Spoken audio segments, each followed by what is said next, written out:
Pernah kepikiran nggak sih dari mana sebetulnya datangnya keyakinan kita tentang apa yang benar dan salah? Atau bahkan cara kita memahami dunia di sekitar kita? Ternyata ada sebuah lensa tak kasat mata yang kita semua pakai, dan lensa inilah yang membentuk segalanya, mulai dari penelitian di laboratorium sampai ke prinsip-prinsip moral kita. Nah, ini membawa kita langsung ke pertanyaan intinya. Kita sering banget dengar kalau sains itu objektif, netral, bebas nilai.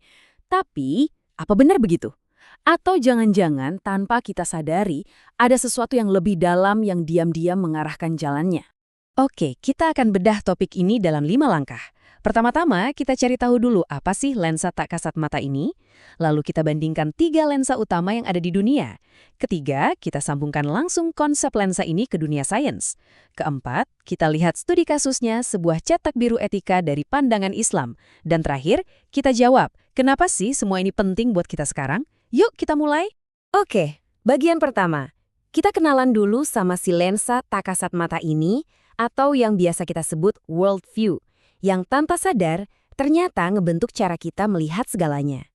Jadi, apa sih world view atau cara pandang itu?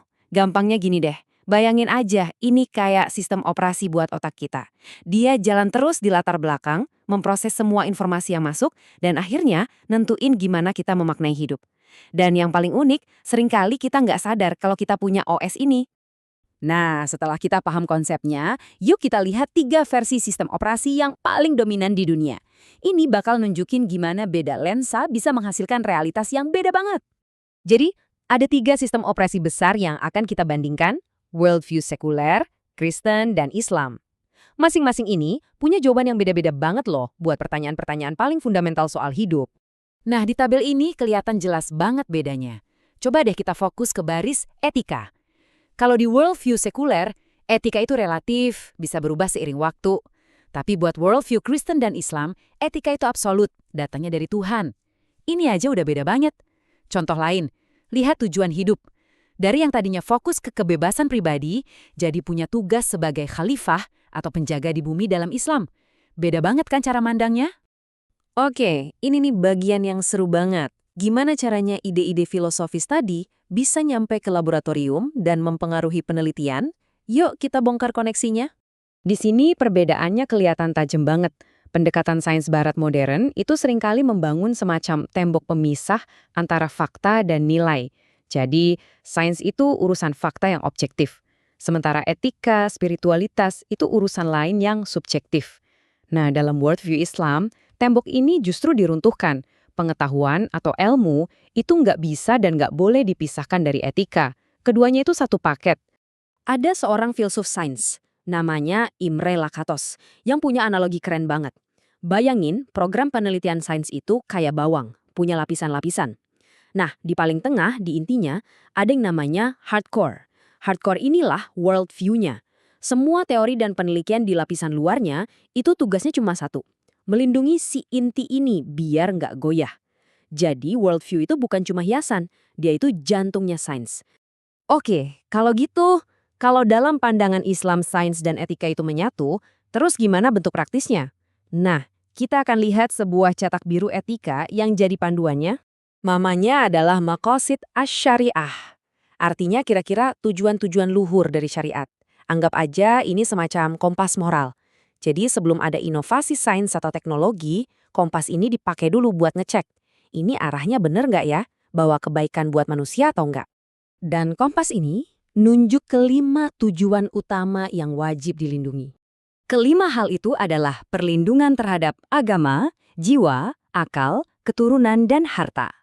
Coba deh kita terjemahin ke dunia sains.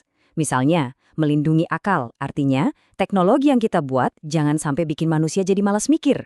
Atau melindungi jiwa, artinya penelitian medis itu prioritas utamanya harus nyawa, bukan profit.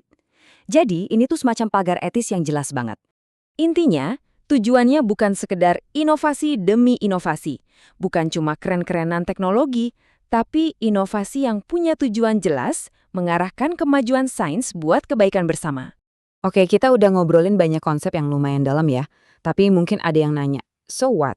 Emangnya kenapa ini penting, apalagi buat kita sekarang? Ini dia poin kuncinya. Sains itu nggak pernah lahir di ruang hampa. Nggak ada yang namanya penelitian steril. Setiap penemuan, setiap teknologi itu pasti dipandu oleh sebuah worldview, sadar atau nggak sadar. Jadi pertanyaannya tuh bukan lagi apakah sains punya nilai, tapi nilai-nilai milik siapa yang saat ini mengendalikan arah sains. Ada seorang pemikir, Syed Naqib Al-Atas, yang ngerangkum ini dengan sangat pas.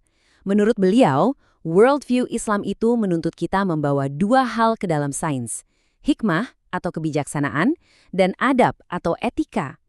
Jadi, ini bukan lagi soal mencari ilmu sebanyak-banyaknya, tapi tentang mencari ilmu yang bijak dan penuh adab. Nah, ini semua membawa kita ke satu pertanyaan terakhir yang penting banget buat kita renungkan bareng-bareng.